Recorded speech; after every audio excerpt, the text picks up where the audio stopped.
This video is gonna be a cool one because I want to intersperse it with like a bit of hardcore walking. I'm in this town that was named after a queen. It's called Queenstown. Pretty cool like place. I mean, you can tell for yourself. Pretty dope. Pretty dope. Pretty dope. Look at those mountains, you know, speedboats, what have you. But anyways, I was thinking like, it's such a great and beautiful town, and who did they name after it?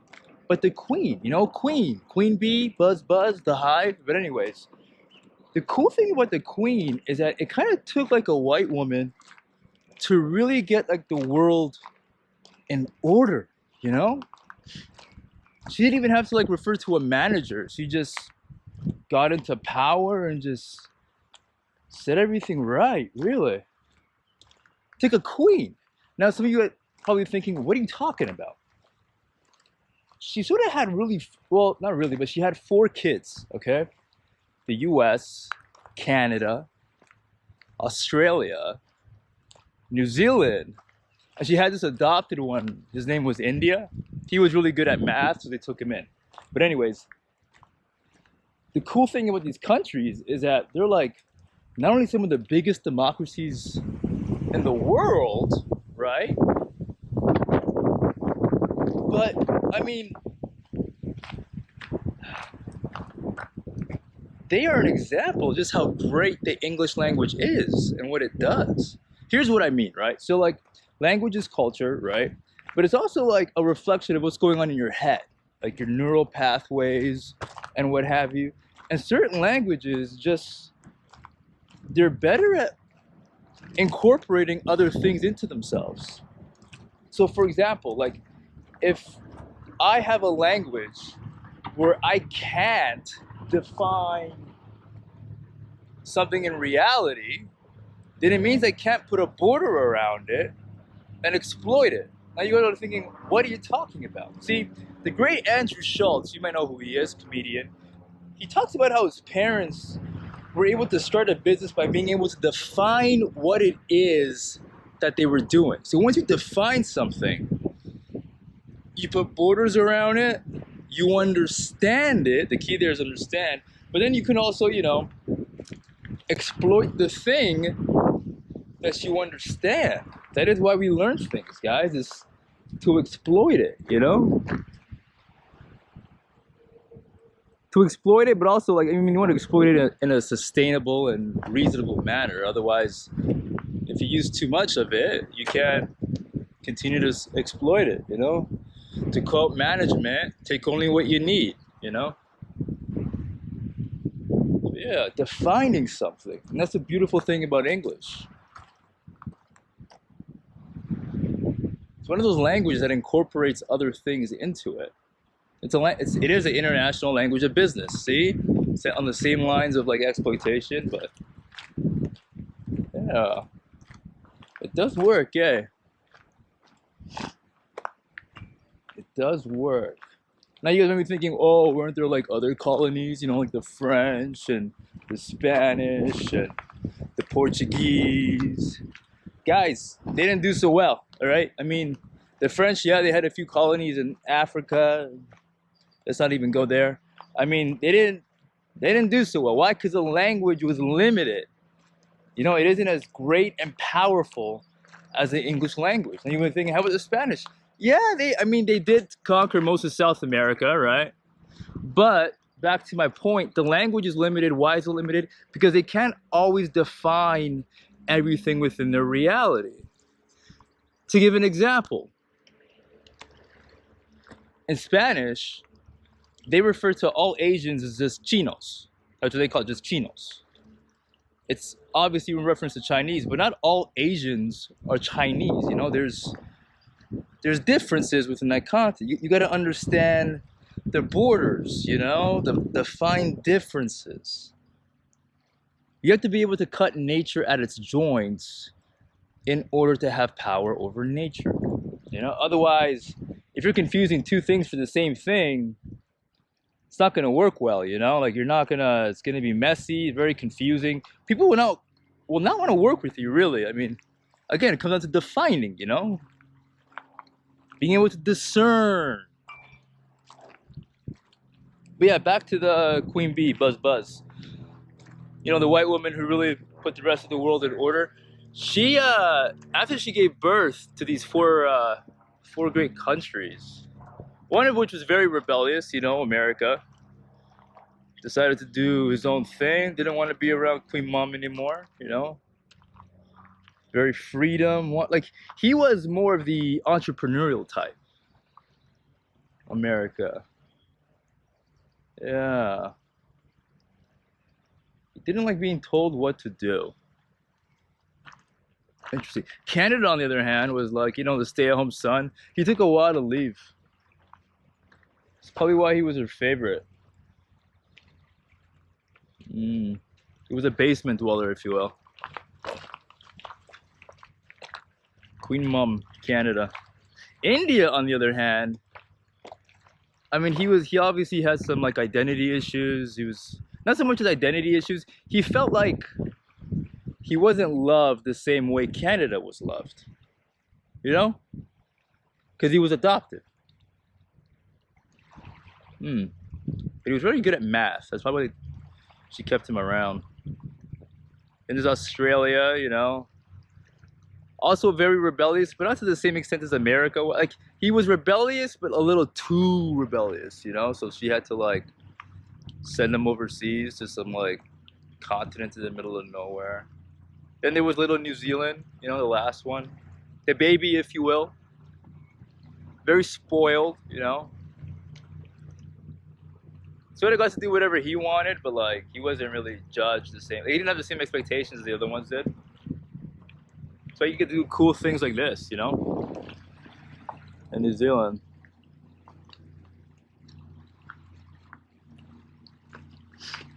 Queenstown. Yeah, 4 beautiful children. 4 beautiful children. Now, recently, there's been a bit of, I don't know if you know, a bit of a spat between 2 of her kids, you know, India and Canada. India might have been bullying Canada a bit, you know. Apparently didn't like all the attention that he was garnering. But the cool thing is now, like, the UK finally has like an Indian prime minister, which again, like, goes to show you just how great the English language is. You know how it works. How it works. That's cool. Check this out. It's really cool, eh? It's windy again. But anyways,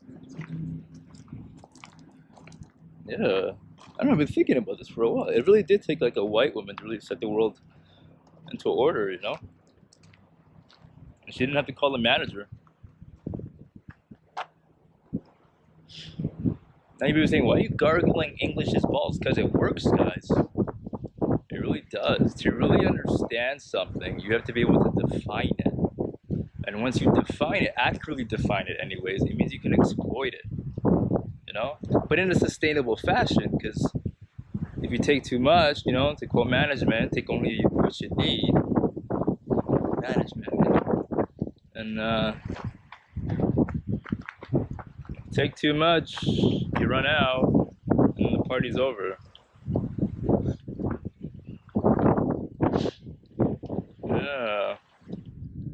Now, if you look very closely, right, and you pay a lot of attention to what's going on in the distance there, what you'll see over there, guys, right there in the distance, just right by the bottom over there, is Brian Callen's acting career. Wow. Or maybe it was over there, in the bottom of the ocean.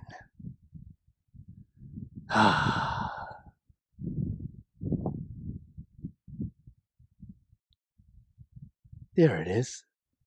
There's Brian Callen's acting career. Wow. I found it, guys. Problem solved. Don't worry, Brian. I got you, bro. I'm going to recover it. I'm going to bring it back to its one-time glory or whatever. Look at that. The Byronic Calhoun! Hoon, hoon, hoon. The Byronic Calhoun! Hoon. hot, hot, hot. The hours are hot, hot. Maybe I'm delirious. The air is pretty thin up here, guys. And just a reminder, this is all in good old-fashioned American nikes, nikes, nikes. It's amazing what a waffle iron can do. Queen Mum. Now here's my thing. I mean, considering how well she's done with her other kids, I think she should start like adopting some African children, guys. The proof is in the pudding, you know? Or the proof is in the blood pudding or something. You know what I'm talking about? Like, the other ones did, I mean, her kids did really well, all 4 of them. The French, nah. Oh, I forgot the other one, Jamaica, you know? Now some of you thinking, whoa, what do you mean? I mean, obviously they have their own twist on the English language, you know? Wagwan, but it still worked. Like, whatever that language is, it's able to integrate reality in a way the other languages just haven't been able to do, you know?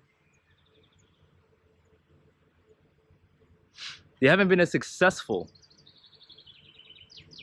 Again, the US is like the most strongest power in the world. Now, some of you guys will be thinking, okay, but then what happens after you get like, you know, a royal, what is it called? Not a royal family, but like a monarchy. It then degrades into like a democracy. And then from democracy, you got tyranny.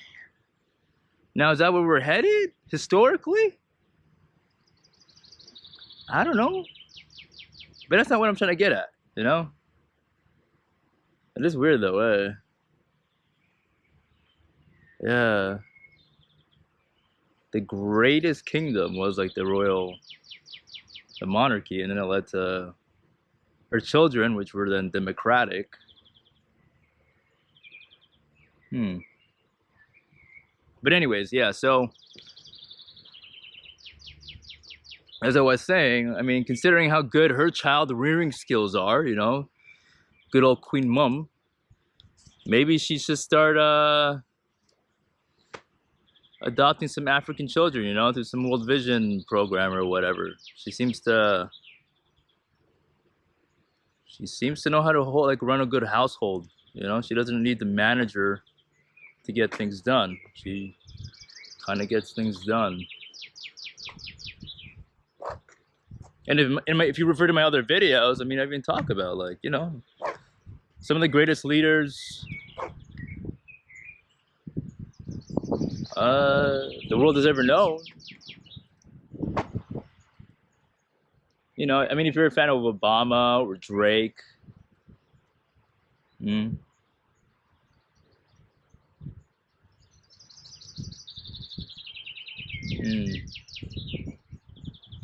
Kardashian, I consider her a culturally white woman, so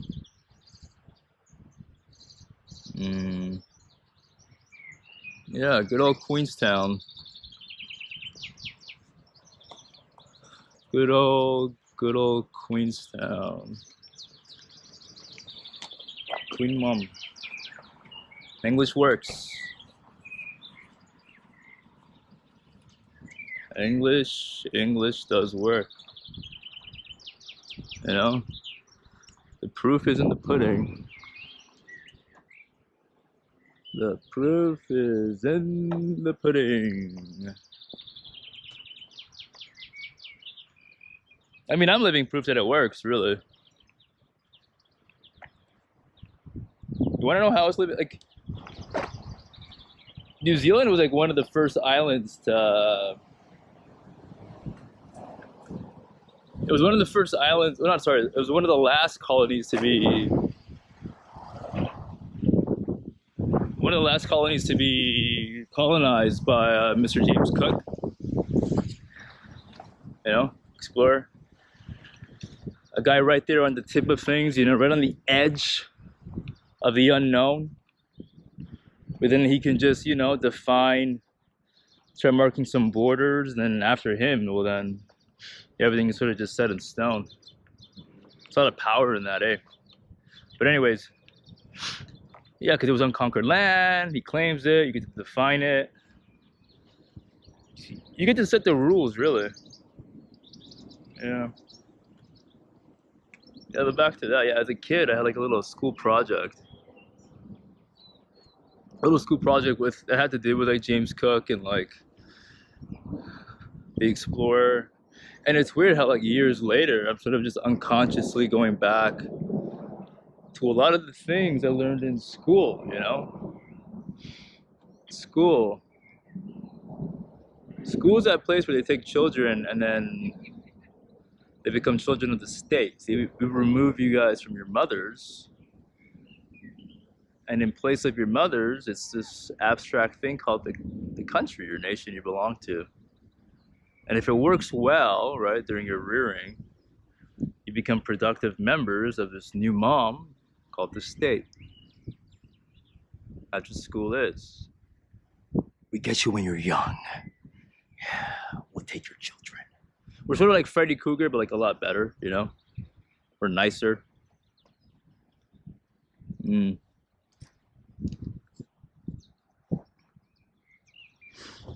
What do you think she's thinking about?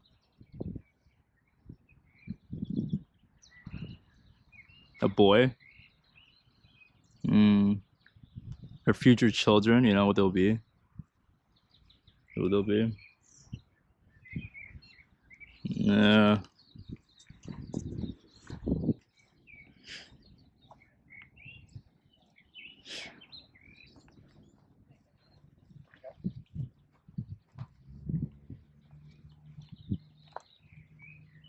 Mm.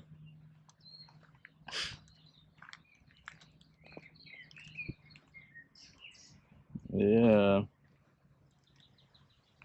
Now some of you are saying, well, that's not true, man.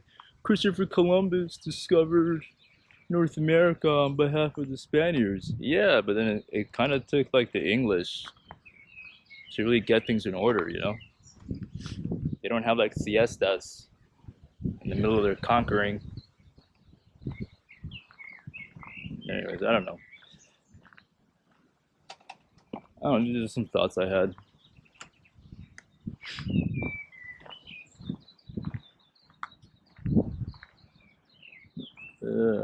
This place is really beautiful. The trees, you know, all these trees with roots. Roots planted into the ground where they can now thrive and grow.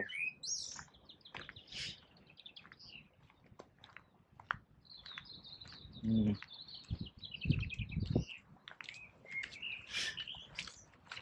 Yeah, trees.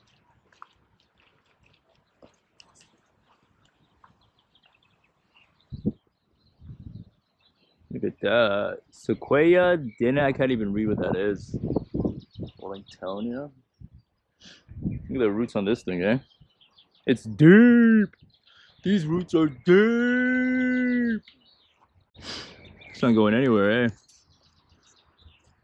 The tree with all its branches, you know? Yeah, so on the same lines, I can say, well, maybe this is like the queen.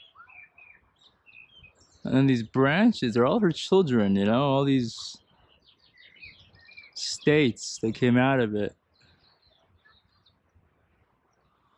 But the language allowed that to happen, though, you know?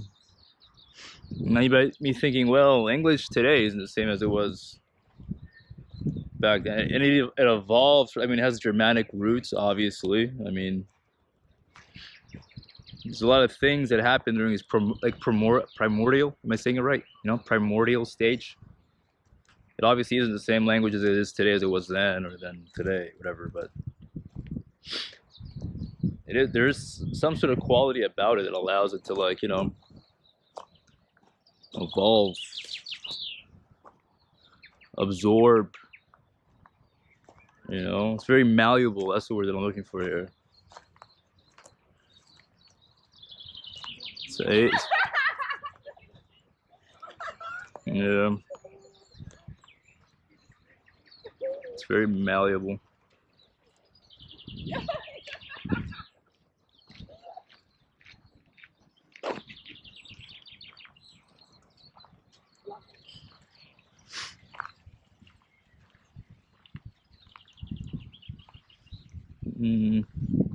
See, in this gardens, nobody's actually plotting.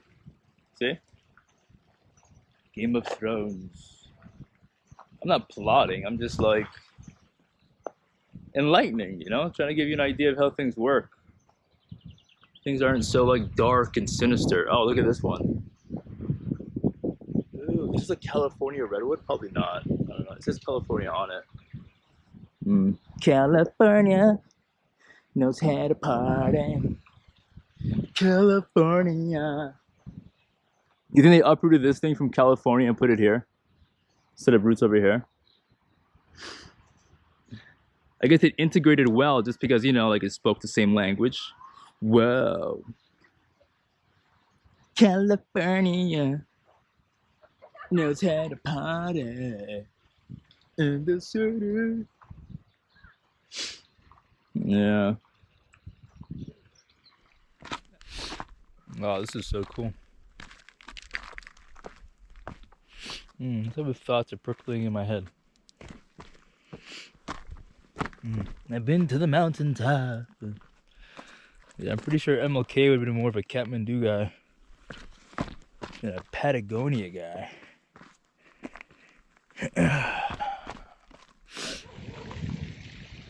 Because, you know, hardcore walking. You know who else is a hardcore walker? Martin Luther King, you know? You think he wore like Patagonia or like Kathmandu in his dreams? I think he wore Kathmandu. Yeah, this is it, guys. Look at that, made it to the top, man. I don't want to fall. So I can get everything around. Oh, that is so cool. That is so dope, man. Sweet.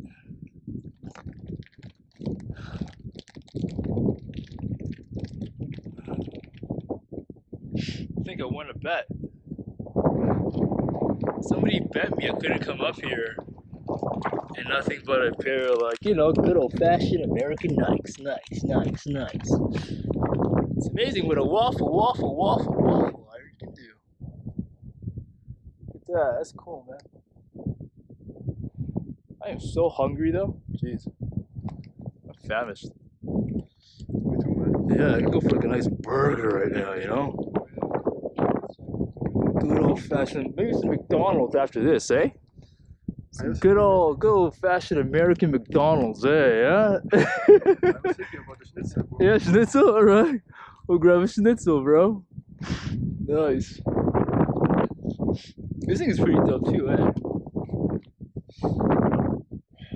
Everybody leaves their mark here. Look at that. That is so cool.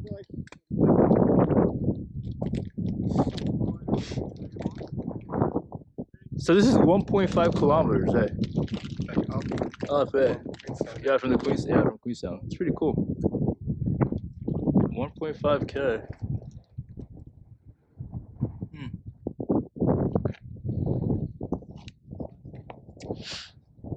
Man, there's so many inner city black kids up here too, bro. Started from the bottom, now I'm here. Cool, bro. Awesome. Oh, here's another tree. Check this out. This one got really thick roots, eh? This is just the tip of the tree berg. I don't know. Most of it is just underground. Did you know that? Isn't that kind of cool? The stuff that matters is unseen. The unconscious, you know? The unconscious of the tree resides underneath the soil. And then what you see here is just like the face of it, the consciousness part. And then all the branches are like the periphery. I don't know, it could be like its children or like, I don't know, get creative, you know, think of your own thing. But anyway, yeah, this is all I'm gonna say. This is the video. I'm gonna end it with, you know, I like dirty white girls, dirty white girls, dirty white girls, French rap song.